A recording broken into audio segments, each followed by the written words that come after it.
United Nations Security Council declares strongly that there is a need for world solidarity to help African countries combat terrorism, hence a global effort to defeat terrorists. They also emphasize on the need to respect each nation's sovereignty. Territorial Administration Boss reassures the population of the Northwest that peace and security now reigns in the region, but calls for vigilance as they prepare for the partial legislative rerun. Plus, schools across the national territory are taking necessary measures to keep the coronavirus out of their campuses. In this newscast, we tell you the different sensitization methods and hygiene practices that have been adopted. And those are our top stories. Thanks for joining us on the 7:30 News. I'm Gladys Tata. A United Nations Security Council declaration has empowered states to combat terrorism to preserve their sovereignty. The declaration comforts countries like Cameroon to adopt policies and strategies with international intervention to defeat terrorists. Charles Ebune explains the content of the text for the 7:30 News. Time for clarity on the war by each state on one of the most divergent views-provoking topics of our time, terrorism, especially in Africa. We live in a global context where misunderstandings are prevailing about how we should tackle this issue of terrorism. There is a call for solidarity, there is a call for an holistic approach, there is a call for investing in prevention. The United Nations Security Council declaration empowers states like Cameroon battling terrorism to act to defend their sovereignties. There was clearly a kind of reminder to all the member states of the United Nations that they shouldn't support people which carry this ideology of terrorism all over the world, be it in social networks or be it generally on internet. And so, for those who had been expecting a possible international humanitarian intervention in Cameroon's war against terrorism in the northwest, southwest, plus the far north region of the country are on the wrong calculations of the United Nations. When the states are recalled what is your responsibility, I think it is a very powerful and symbolic message. It is also a message of support to all those African countries who are facing terrorism in their territory. The latest United Nations Security Council stand on terrorism meets the benchmark of African governments, Cameroon included, on the issue. We have to take tangible steps in order to reach peace and security in every and each country. And in order to do so, we have to undertake some measures that we are doing. I mean, a country like Cameroon is doing its best to fight its own terrorist activities in the northern part of the countries. To completely eliminate terrorism was one of the key messages of President Paul Biya's address to the diplomatic corps at the New Year's Wishes event. The security situation in the northwest region is under control, but vigilance is the watchword in the wake of the explosive device in Bamenda and on the eve of the partial legislative rerun. The Minister of Territorial Administration, Paula Tanganji, was speaking today in Bamenda after a security meeting with top administrative and security officials of the region. Kilianda Ndifon is trailing the minister and filed in this report from Bamenda. In public administrative premises, in the streets or in the midst of town dwellers, the forces of defense and security are alert and operational in the northwest. But in the wake of an explosive device in Bamenda on March 8, the Minister of Territorial Administration has come for a security meeting. We are holding this meeting under the esteemed instructions from His Excellency President Paul Biya, Head of State and Commander-in-Chief of the Armed Forces. The first point was an evaluation of the security situation in the Northwest region. Then secondly, the Head of State gave instructions that we should instruct the administrative authorities and the forces of law and order to reinforce the mechanisms for the rerun. An activity decried as a catalyst for insecurity in the region is the motorcycle business. It is surprising and regrettable to tell the population that most of the atrocities which are perpetrated in the region are done with the help of the motorbike riders. But generally, there is no cause for alarm. From the deliberations, we can tell you that the security situation in the Northwest region is under control. The deadline for them to conform with the Prime Ministerial text regulating motorcycle business is March 17. Minister Atanganji transmitted the congratulations of the head of state on the professionalism in securing the last February 9 twin elections and said the same is expected for the March 22 partial legislative rerun. Inter-urban transport security in the Northwest region has been beefed up as buses leaving or entering Bamenda are now escorted by the military.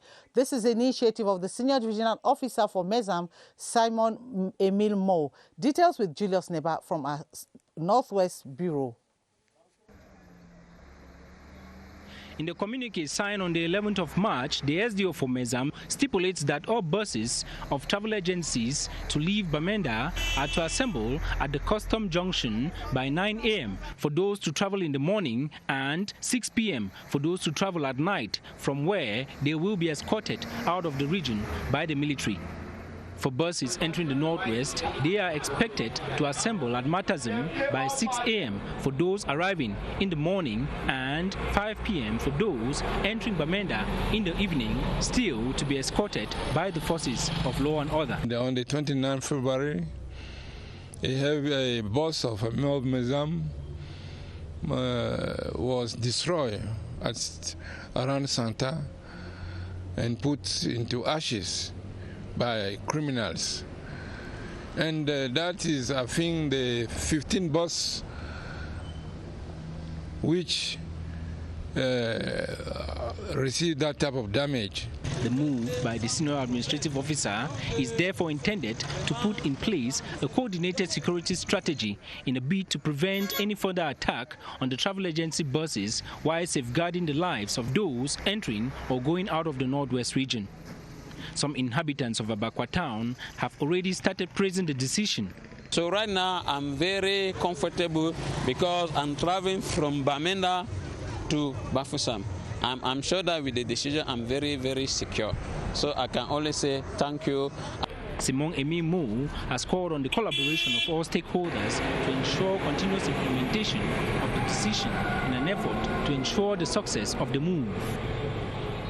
The National Communication Council today convened representatives of public and private media organs for a consultation on media coverage in Cameroon in times of crisis. The president of the council, Peter Isoka, reminded media organs and journalists as a whole of their social responsibility and challenged the media to work with government so as to create a conducive living atmosphere for all. Details with Beatrice Ngom. The security situation in the Northwest and Southwest regions is preoccupying, but the role of the media in ending the crisis cannot be undermined. The media has as a role to inform the public, but this must be done in a responsible manner. We have sort of looked at the general atmosphere in which we are operating as media men and women. At a time like this, when the country is in a crisis, it is a clarion call that they should not forget that the journalist has a responsibility to inform the public properly, and that all information that is given should be selective and verified. Representatives of media organs in Cameroon have therefore met with officials of the National Communication Council to exchange on media coverage in times of crisis. It is the responsibility of the National Communication Council to remind journalists about their social responsibility, about the fact that they are part of the Cameroonian society, and that they should really mind the way they report on this thing. We are still playing the watchdog role. The watchdog cannot be a propaganda tool for anybody. The media is thus expected to collaborate with the state to inform the people correctly, and above all, to see the National Communication Council like a regulator and not an enemy. Enterprises rehabilitating the Yaoundé-Bafoussam-Babadjou Highway have been cautioned to privilege the displacement of electricity and water networks to maximize cost. Public Works Minister gave the instructions today as he undertook a two-day evaluation visit on the National Road No. 4 and the descent in the West regions. Details with Joyce Kimbi Fawajo.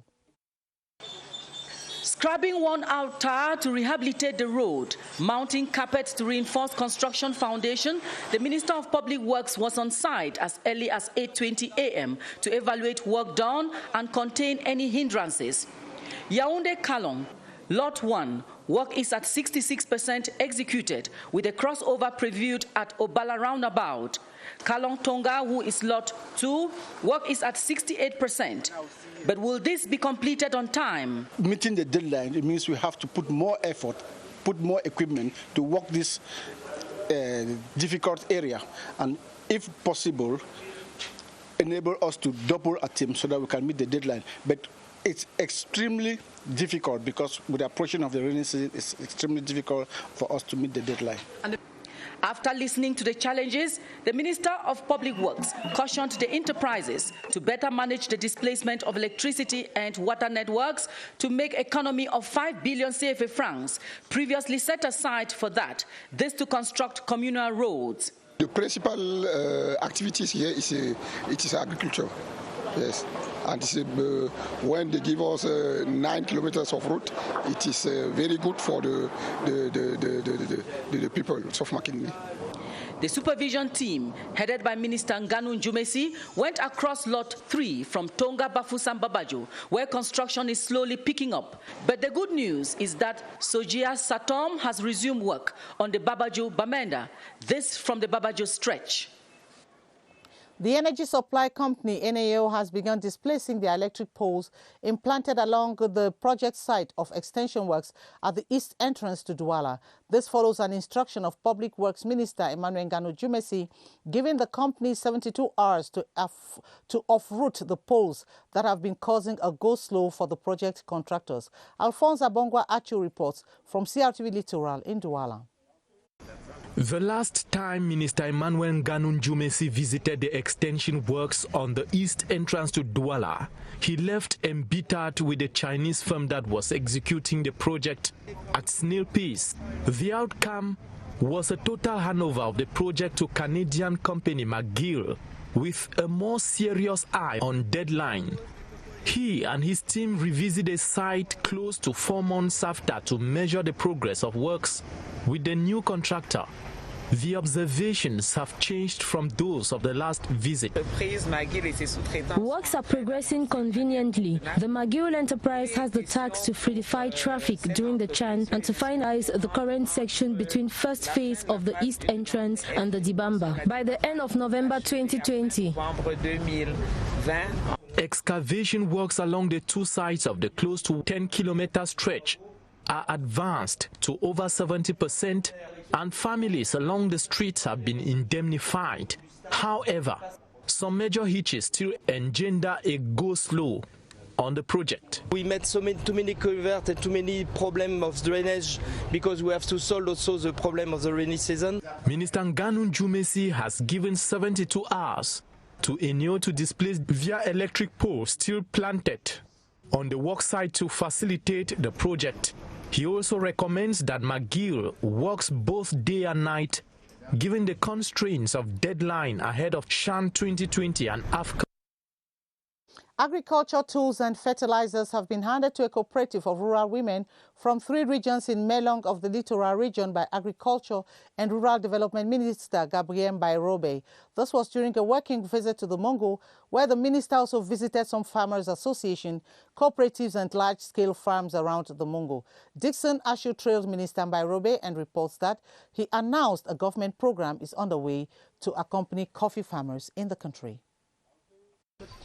The Mongo needs to rebound to top position in coffee production in the country despite the fall in prices worldwide, forcing many to abandon the sector in the division.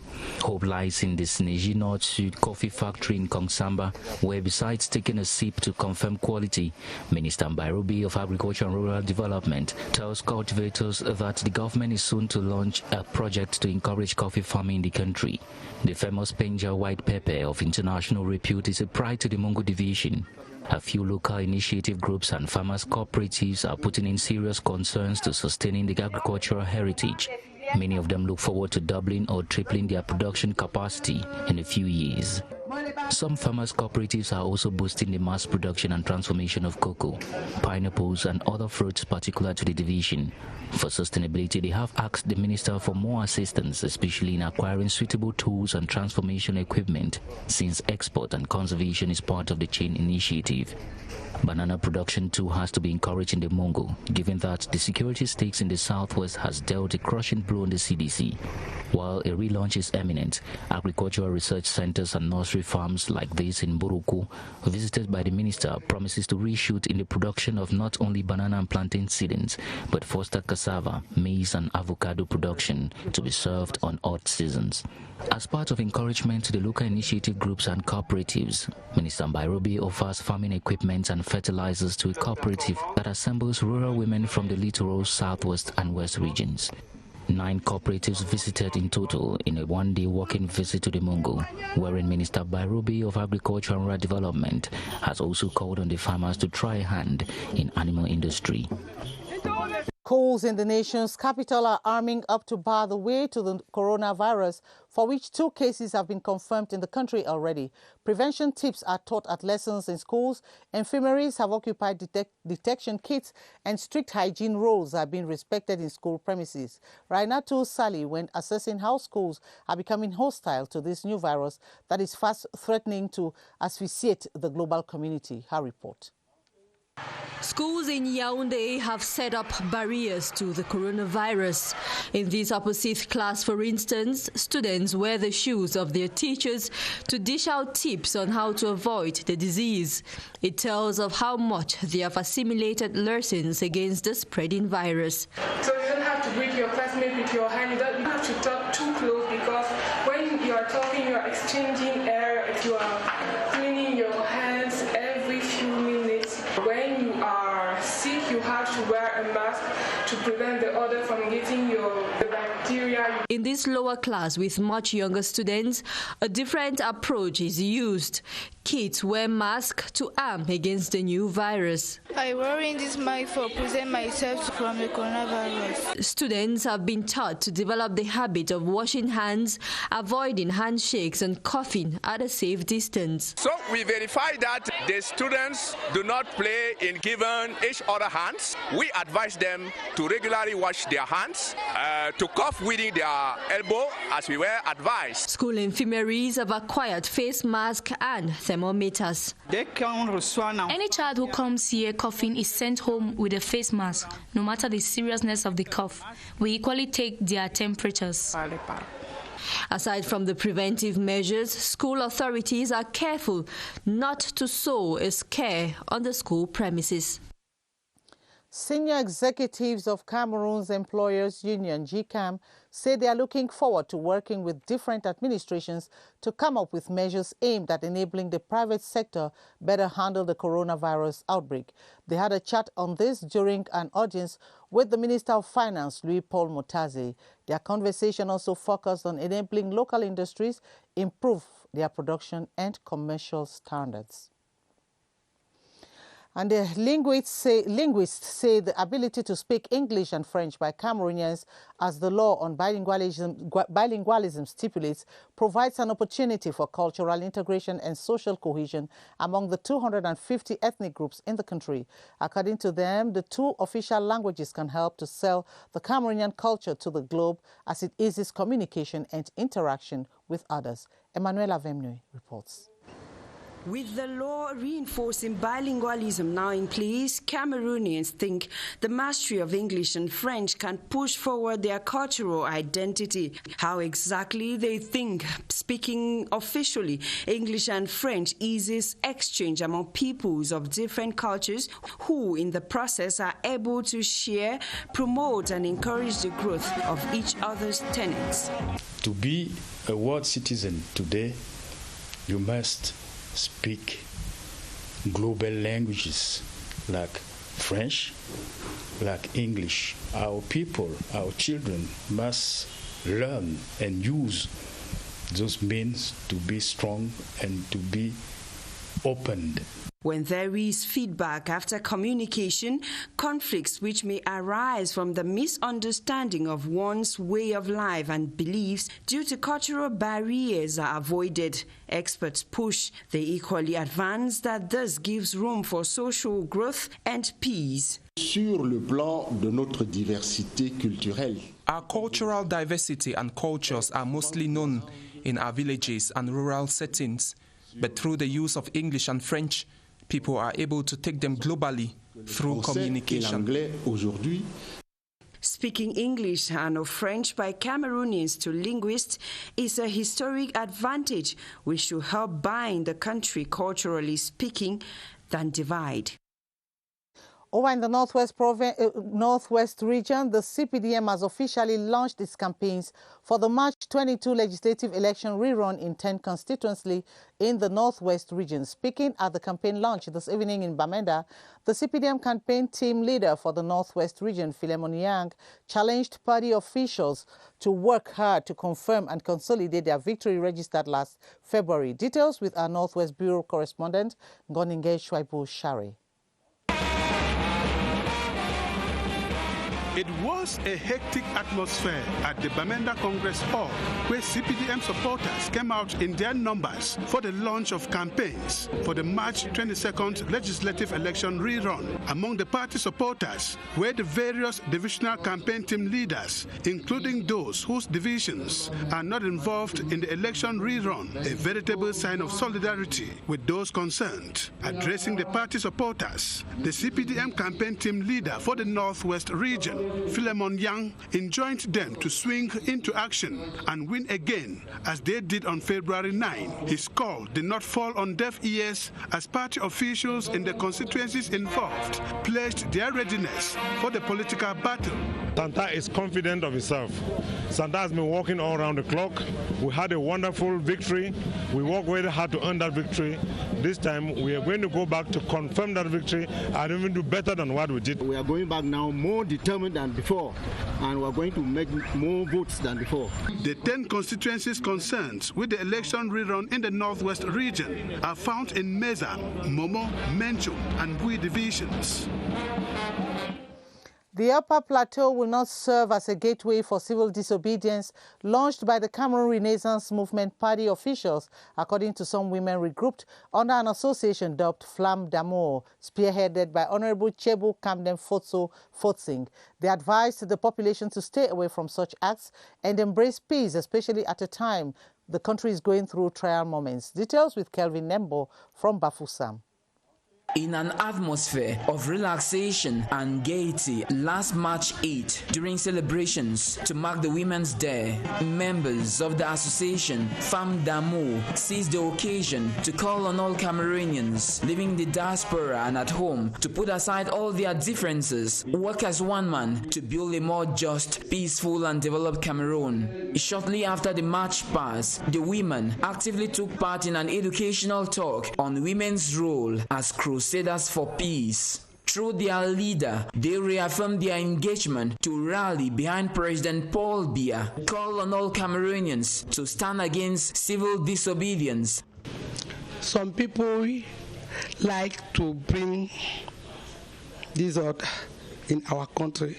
Our country is a peaceful country. Peace is priceless, for it is a sine qua non for development, and President Paul Biya, the people's choice, going by Honorable Chebo Kamden Fotso Faustin, more than ever need Cameroonians by his side to fight against all acts that can destabilize our fatherland.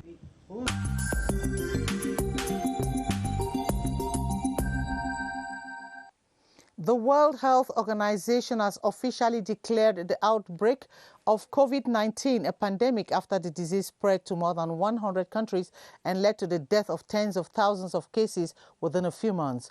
The Egypt thunderstorm has caused widespread flooding, killing 5 persons, while in sports, all UEFA competitions, including Champions League and Europa League matches due to be played this month, have been postponed because of the coronavirus. Details of these stories and more with Annabella Tabinto. Thunderstorms packing heavy rains and lightning caused widespread flooding across Egypt on Thursday, killing at least 5 people and injuring 5 others, officials said, as authorities shuttered schools, government offices and an airport. Photos and video footage circulated on social media showed flooded roads, damaged bus shelters and broken windows around the country. Schools have been closed, sports events cancelled, and cultural institutions shut around the world as countries try to stem the coronavirus outbreak. The Kenyan government has suspended all public gatherings following the confirmation of the country's first case of coronavirus. The woman is a Kenyan national who arrived from the U.S. last week. Ghana and Gabon have confirmed their first coronavirus cases, and Tunisia announces 6 more cases of the coronavirus. In the U.S., all major sports has been suspended and Broadway performances are off for a month. And France is one of the latest countries to announce closure of all schools. UEFA has announced that the competition draws scheduled for March 20 have also been postponed. On our culture page this weekend, Transfiguration Worship is organizing a mega gospel concert in Yaoundé. Alpha Beta Records boss Salatel, who gave the stage in Paris during his first ever concert titled The Amazing Life of Salatel. Meanwhile, Blanche Bailey will be present at Canal Olympia in Douala. More highlights with our reporter Dorothy Are Agbo.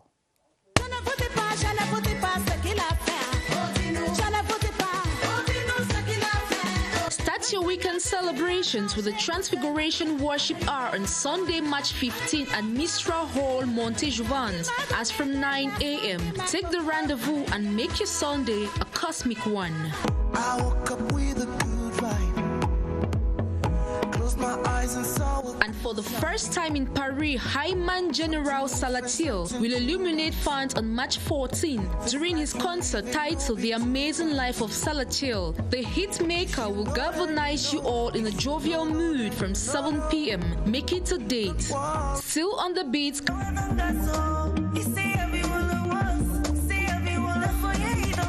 Cameroon's Blanche Bailey will be performing on March 14 during the Malta Vator Challenge at Canal Olympia Douala as from 7 p.m. Put on your dancing shoes.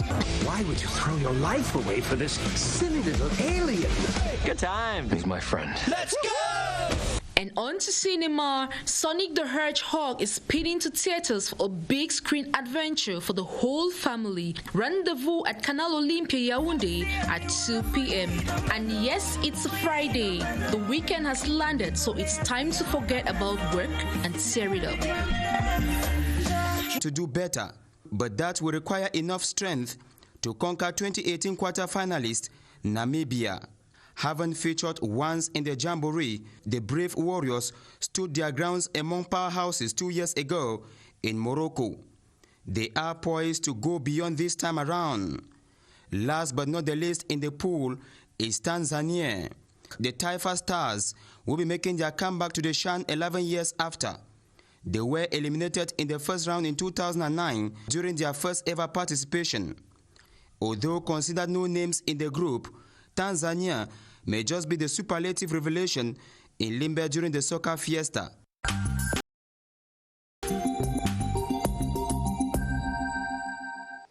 The under-17 Lionesses could wrap up their qualification to the second round of the FIFA Women's World Cup qualifiers if they beat Sao Tome and Principe tomorrow. FAP Yaoundé are also defending their title in the National Basketball League in Yaoundé. More of the weekend sports events with Daniel Ekonde. Cameroon's under-17 Lionesses will look up to complete their second-round FIFA World Cup qualifying when they meet Sao Tome and Principe this Saturday in Yaoundé. The Lionesses took the first leg 4-0 in Sao Tome, and a draw at 3:30 p.m. at the Amadou Ahidjo Stadium will take them to the next round.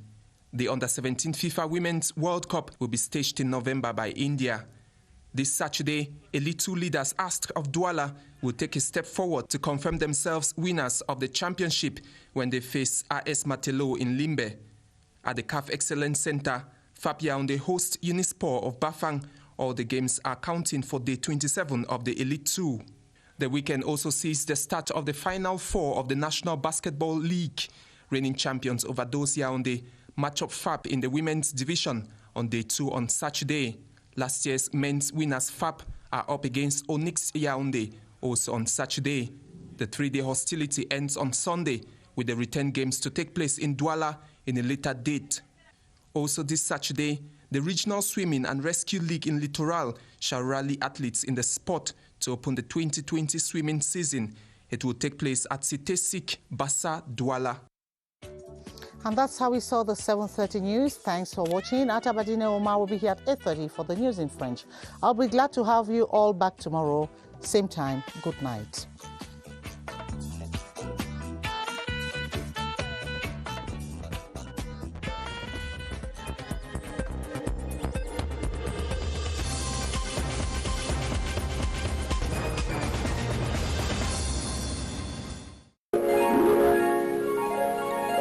CRTV News, ici, toute l'info.